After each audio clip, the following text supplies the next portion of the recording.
क्या प्रियता है? दुर्वा। कितनी दुर्वा गणेश जी को समर्पित करी जाती है? मात्र 5। कितनी? आज के जमाने में लोग गट्ठा बनाकर चढ़ाते हैं, वो अपनी जगह पर 5 दुर्वा पंचम इंद्रियों को वश में करने के लिए, और भगवान के 5 जो स्वरूप हैं उनको अपने भीतर उतारने के लिए पंच। और दुर्वा में भी 3 गांठ। जब दुर्वा समर्पित करी जाती है तो उसमें नीचे दुर्वा की डंडी पर गांठ में 3 छोटी छोटी गांठें होना चाहिए। कितनी गांठ? जो भगवान को समर्पित करेगा। जिसके घर में संपदा की कमी पड़ती हो, बीमारियां ज्यादा फैल रही हो, बहुत कष्ट हो महाराज, बहुत ज्यादा दुखी हो महाराज, कोई काम नहीं बन रहा, बहुत तकलीफ में हो, तो शमी पत्र, शमी की पत्ती, जहां गणेश जी का स्थान है वहां पर 5 शमी पत्र 5 समर्पित करें, और शंकर जी के ऊपर 3 शमी पत्र समर्पित। एक शमी पत्र शंकर जी की चौखट पर लेफ्ट भाग में जाते समय आपका उल्टा हाथ, जब मंदिर से निकलो तो उल्टे हाथ पर लेफ्ट भाग में शंकर जी की चौखट पर समर्पित करें एक शमी पत्र। और महाराज टीका दिया, जहां लेफ्ट भाग में आपने शमी पत्र रखा है, मंदिर में ना दिया लगाकर बाहर की ओर जहां शमी पत्र रखा है उसके ठीक साइड में एक घी का दिया लगा दीजिए। केवल गणेश चतुर्थी से लेकर अनंत चतुर्दशी तक गणेश पुराण कहती है भगवान गणेश जी का मोर ध्वज का, मयूर ध्वज गणेश का नाम लेकर जो ये दीप शमी पत्र चढ़ा देता है, उसके घर से कभी रिद्धि सिद्धि नहीं जाती, वैभव प्रतिष्ठा नहीं जाती। कर देखो, गणेश जी महाराज और एक शंकर जी, ये 2 देवता ऐसे हैं जिन पे तुलसी नहीं चढ़ती। शंकर पर तुलसी चढ़ा दो तो व्यक्ति रोगीला होकर चले जाता है, और गणेश जी को तुलसी चढ़ा दो तो व्यक्ति के घर का धन छिन्न हो जाता है। इसलिए गणेश जी के भोजन में तुलसी नहीं डली, क्योंकि वृंदा देवी ने भगवान शंकर के पुत्र विनायक को देखकर विवाह का प्रस्ताव रखा था, पर गणेश जी महाराज ने कह दिया और तुमने तुलसा भी डाली, तो दोष लगा कि नहीं लगा? अरे बोलो तो लगा? नहीं लगा। क्यों नहीं लगा? अगर थाली को अंदर से लेकर आए, पुष्टि मार्ग का नियम, जब ठाकुर जी के सामने 56 भोग, कुनवाड़ा, अन्नकूट लग जाता है, लगने के पहले उसको जब लेकर आते हैं रसोई घर से, भोजनशाला से, तो उसमें तुलसी डाल के नहीं लाते। अगर रसोई घर से भोजन में तुलसी डलकर अगर ठाकुर जी के सामने वो थाली रखी, तो ये पक्का है वो थाली ठाकुर जी नहीं जीवेंगे, क्योंकि उसमें तुलसी रखी हुई आई।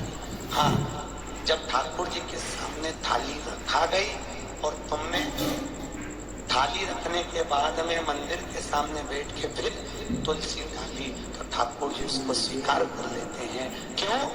क्योंकि 33 करोड़ देवी देवता एक जगह पर विराजमान हैं। जब हम थाली रखते हैं, प्रथम देव उस भाग को ग्रहण कर ले। जब तक तुलसी डालते हैं, प्रथम देव अपनी दृष्टि हटा लेते हैं। समय होता है, एक टाइम होता है, एक पल होता है, एक घड़ी होती है कि गणेश जी महाराज हमारे घर में आ गए। गणेश जी की सबसे पहली जो आरती हो, उस आरती के समय पर अगर धूप बत्ती जलाई जाए या गोबरी को जलाकर उसमें गूगल छोड़ी जाए, और गूगल छोड़ने के बाद गणेश जी का नाम ध्रुम वर्ण कह दिया जाए, तो गणेश जी को तुम्हारे घर की पूजा स्वीकार करना पड़ती है। बस वो समय होता है। हम तो बस उतना जानते हैं कि शिव महापुराण में लिखा और मुद्गल पुराण में लिखा, गणेश पुराण में लिखा, गणेश जी का एक नाम होता है ध्रुम वर्ण। क्या नाम है? ध्रुम वर्ण गणेश जी का एक नाम होता है। जब हम धूप जलाकर और धूप लगाने के बाद में गणेश जी की सबसे पहली आरती करने के पहले, अगर हम सबसे पहली आरती गणेश जी की कर रहे हो, अपने घर में स्थापना कर रहे हो, बिठा रहे हो, और तुम चाहते हो कि गणेश जी मेरे घर में आके मेरी पूजा को स्वीकार करें, और जो मांगू मेरा गणेश मुझे दे 10 दिन के अंदर, तो पहला नाम लेकर पुकार लेना ध्रुम वर्ण विनायक, बैठो, बस काम हो गया। वो फिर ही होकर आता। सुंदर जोड़ी थी शंकर और पार्वती की, सही है कि गलत है? कभी नहीं झगड़ते। इसलिए पृथ्वी पर ना तो लक्ष्मी जी के व्रत हैं, न ब्रह्मणी के व्रत है, न इंद्राणी के व्रत है, अगर पूरी पृथ्वी पर सबसे ज्यादा व्रत किसके हैं? माता पार्वती। तीज का व्रत किसका? पार्वती का। चतुर्थी का व्रत किसका? पार्वती का। चौथ का व्रत किसका? पार्वती का। छठ का व्रत किसका? पार्वती का। जितने व्रत है सब माता पार्वती। गणेश जी मैया को प्रसन्न करने के लिए अष्ट रूप में धारण करते हैं। 8 रूप भगवान गणेश जी ने धारण किए। एक मयूरेश्वर गणेश, दूसरा सिद्धि विनायक, तीसरा बल्लालेश्वर, फिर वरद विनायक, फिर चिंतामणि, फिर गिरजात्मज, फिर भगवान गणेश विघ्नेश्वर अष्ट विनायक, फिर महागणपति। ऐसे गणेश जी के अष्ट नाम हुए। उस समय तिजोरी के अंदर जो गणेश की प्रतिमा रखी जाती है किस नाम से रखी जाती है? तो तिजोरी में हम जो गणेश की प्रतिमा रखते हैं वो वरद विनायक के नाम से रखते हैं। कौन सा गणेश? वरद। वरद विनायक के नाम से तिजोरी में गणेश रखते हैं। और वरद विनायक के नाम से गणेश जी तिजोरी में रखाते हैं। आपको कथा में कहा था घर में सीधी सूंड का गणेश और व्यापार व्यवसाय ऑफिस में उल्टी सूंड का गणेश होना चाहिए। वरद विनायक को तिजोरी में। जब मकान का गृह प्रवेश होता है तो गणेश जी की पूजन जो दरवाजे पर करी जाती है उसे सिद्धि विनायक गणेश कहते हैं। कौन सा गणेश? सिद्धि विनायक। जब हम घर में शुभ कार्य हो, बंदर बाल लगाएं, कोई दरवाजे पर शुभ लाभ लगाएं या स्वस्तिक बनाएं या माताएं दरवाजे पर रंगोली डालें तो उसी समय पर सिद्धि विनायक के नाम से रंगोली डालना चाहिए। तो घर में लक्ष्मी बढ़ती है, सिद्धता बढ़ती है। याद रखिए, कभी भी गणेश जी को, मिट्टी के गणेश जी लाते हो भादो महीने में, तो विसर्जन करो तो विसर्जन के समय पर 2 बिंदी, एक कंकु की एक हल्दी की, दीवार पर जरूर लगा देना चाहिए। क्यों? क्योंकि गणेश जी हमारे यहाँ आते हैं तो रिद्धि सिद्धि के साथ आते हैं। पर जब गणेश जी जाते हैं, अगर हम बिंदी नहीं लगाते हैं तो गणेश जी अपनी रिद्धि सिद्धि को साथ में लेकर चले जाते हैं। पति के साथ पत्नी वापिस चली जाती है। जब हम बिंदी लगाते हैं तो उसका मतलब होता है कि हमारे घर की बहू हमारे घर में रहे, बेटा भले भ्रमण के लिए जाए। तो गणेश जी जाते हैं, रिद्धि सिद्धि घर में रह जाती है।